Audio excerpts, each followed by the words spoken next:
Welcome back to Morning Rush. Taking a live look right now at the nation's capital this morning, where things are a lot quieter after hundreds of pro-Trump rioters stormed the U.S. Capitol building yesterday, leaving at least 4 people dead.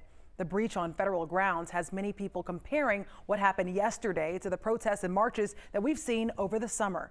Now, actress Olivia Munn sharing images like this one, which have been circulating the internet, showing the police presence at the U.S. Capitol during the Black Lives Matter protests to that of yesterday's riot and attack on the Capitol. Liza Lucas joins us now live with more.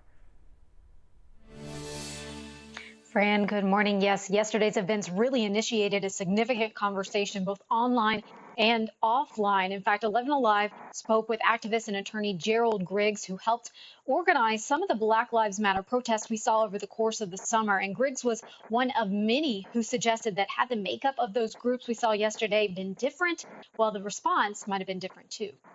If this was African Americans in a group like this with the chatter online, they would have never even gotten past the reflection pond. We would have either been shot, dead, pepper sprayed, or in jail.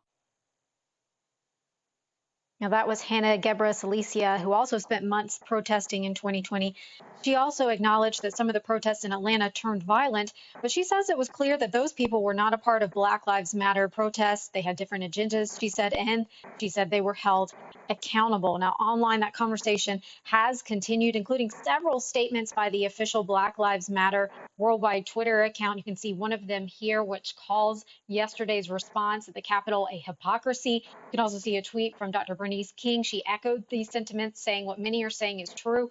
If this were Black Lives Matter storming the Capitol, tanks would have been in the city by now. So this is a very active conversation. I was checking my Twitter feed, and the hashtag double standard still very much circulating this morning.